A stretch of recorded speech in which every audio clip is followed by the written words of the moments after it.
É claro que tem pessoas boas e pessoas ruins em cada nação.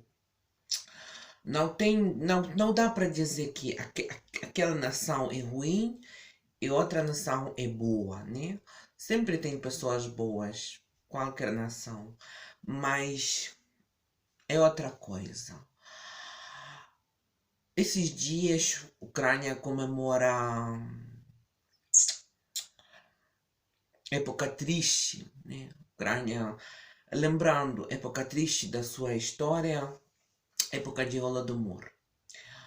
Grande fome de 1933, 34. É muito doloroso de lembrar isso, de falar sobre isso, mas eu, a minha natureza é assim. Cada novo lugar, cada novo país, cidade, eu gosto de conversar com pessoas velhas, com pessoas idosas para conhecer mais história desse lugar, desse país, dessa cidade, desse povo. E foi assim, aconteceu aqui na Ucrânia quando comecei a viver na Ucrânia e mesmo quando minha mãe comprou um novo apartamento num bairro na capital ucraniana, eu conheci uma senhora bem idosa, já com quase 80 anos, e comecei a falar com ela. Ela ficou muito amiga minha, porque era muito inteligente, muito esperta, muito civilizada, né? Mesmo que nasceu na União Soviética, era muito civilizada e sabia contar muitas histórias da sua vida e também da vida daquele império de maldição. E o que ela me contou sobre aqueles 2 anos? Era ainda criança e falou que seu primo começou a servir no exército soviético e o seu tio também, e chegaram depois, 6 meses depois, para confiscar, então tirar todo o pão, né? Isso significa ah, milho, batata, trigo, tudo, farinha, confiscar e deixar apenas 5%, né? Para deixar para comer, né? E isso foi que normal, né? Na aldeia dela. Só que ela falou que a sua amiga da outra aldeia, 15 quilômetros dessa, o governo tirou 98%, né? Só deixou 2%. Naquela época de quando a União Soviética começou a crescer, precisava mais de dinheiro, precisava mais de investir na sua economia para comprar máquinas, para industrializar as cidades, precisava de dinheiro. O que o governo começou a fazer? Confiscar produtos naturais do povo e vender para os outros países e assim comprar tudo o que precisava, né? Primeiro ano começou muita falta, né? Muita falta de comida e o fome não foi tão cruel, não foi tão cruel, apenas 2% de população foram mortos. E o segundo ano foi tão cruel que a fome foi tão enorme que aconteceu catástrofe. O povo começou de morrer, sofrer. Mas o que eu queria dizer? Porque eu comecei a falar sobre nação. Assim que foi criada a nação moderna da Ucrânia, o governo soviético, quando conquistou a Ucrânia em desculpa, em 1921, né, já 100 anos atrás, quase, né, em 1921, quando conquistou toda a Ucrânia, começou a separar o povo e começou a criar a nova nação. O que isso significa? O governo soviético separou pessoas mais da moral baixa, mais a cafajestes, mais aquele que foi capaz de matar, roubar e tudo, e começou a pagar para essas pessoas, né, para ser soldados do exército soviético e para criar essa classe alta, né? E outros começou a usar fome. Uma parte de fome foi para enriquecer, para levar comida, tudo, trigo e vender e ganhar dinheiro disso para deixar o império crescer, né? E outra parte de fome, né? A ideia de fome foi a criar nação mais submissa, nação mais plástica, que vai mais fácil a controlar, né? Essas pessoas da moral baixa, né? Criar desse grupo de pessoas classe mais forte, mais servos do império, né? Com mais pagar para essas pessoas, apoiá-las e assim criar elite nova e o resto matar. Aquele que foi da elite, né, religiosa, ou artista, ou ciência, matar essas pessoas e criar a nova elite. Foi assim em 1933, 1934, 2 anos de fome que levou à vida de 11 milhões de pessoas na Ucrânia, né? E também limpar a Ucrânia dos ucranianos. 93% daquele que morreu foi da nação ucraniana.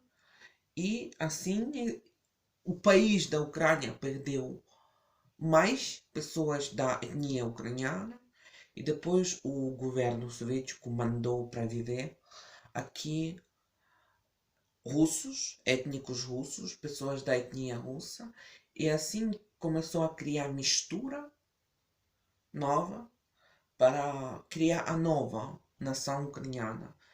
Do outro tipo, já é outra, completamente outra nação. E se falar sobre tempo moderno, apenas 25% de população são ucranianos. O resto são mistura aqui daquele povo soviético, russo, misturado com o resto das nações, né? E assim que foi criada a nação ucraniana. Depois de Holodomor,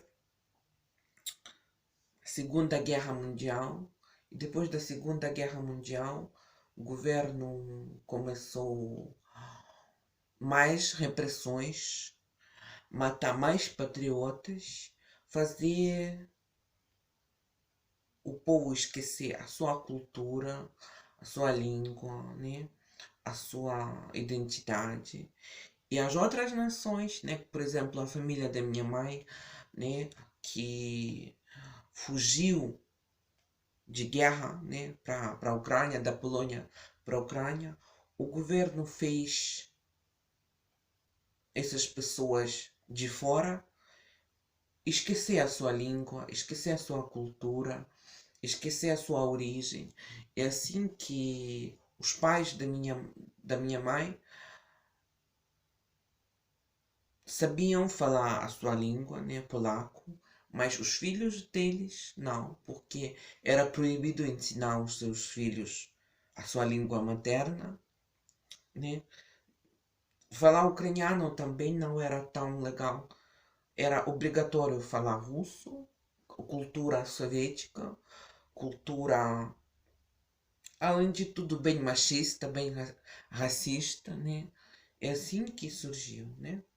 Depois que a Ucrânia ficou independente, as coisas começaram a melhorar, mas a Rússia não queria perder a Ucrânia e começou a investir em pessoas, mesmo as pessoas da moral baixa, traidores, né? Que significa ser traidor? Pessoa que odeia a cultura da Ucrânia, a língua da Ucrânia, que irrita muito ver a Ucrânia independente.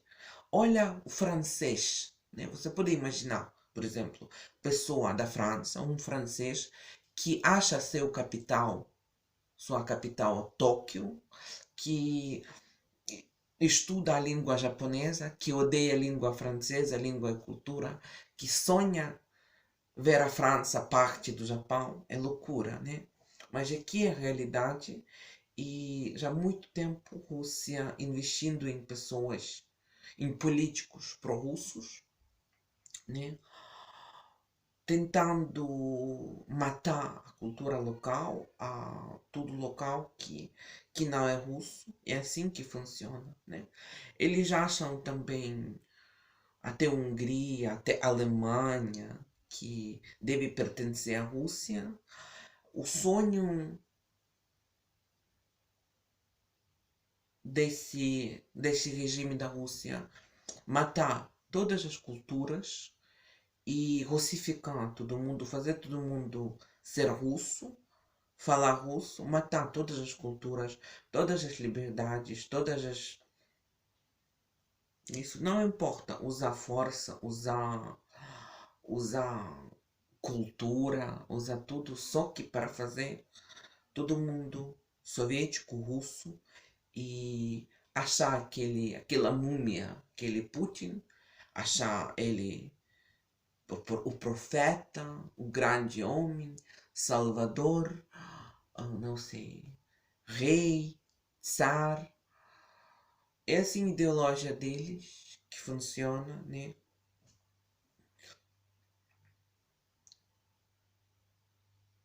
Isso é a realidade dessa parte do mundo, né?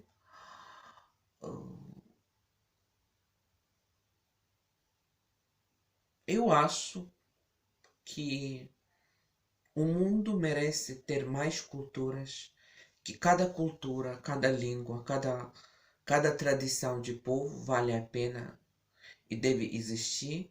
E por isso eu acho a Rússia inimigo não só dos países vizinhos, mas também da existência do nosso mundo, né? Do nosso planeta, da nossa sociedade, né? Porque o mundo deles é um inferno mesmo, né? Por isso, assim, isso tudo é história de Holodomor, né?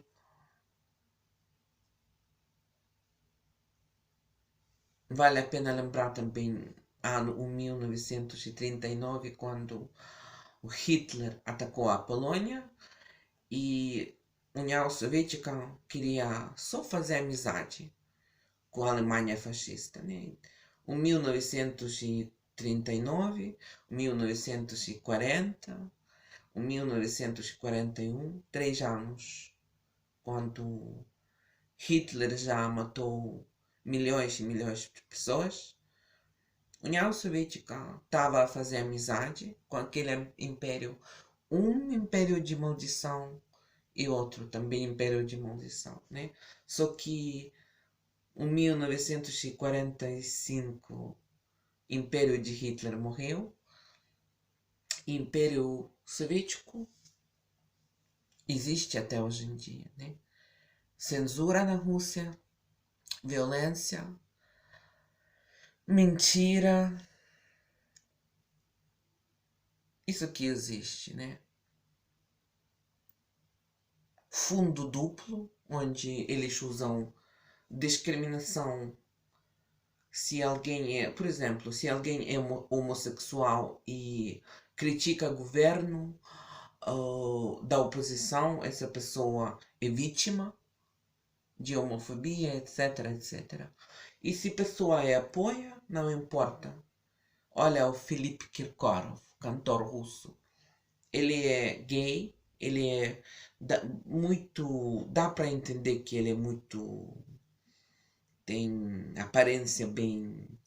Até travesti. Ele usa muito cosmética, vários tipos de penteado. Ele é muito típico homossexual, ou não sei, transexual. Mas ninguém fala que é ruim. Ele é considerado como rei da música popular da Rússia, né? Porque ele é amiguinho do regime. E olha, outras pessoas da oposição sofrem mais da homofobia porque não são homossexuais. Não por isso, mas porque são da oposição. Isso é a realidade moderna. Tudo o que eu queria contar para vocês é assim.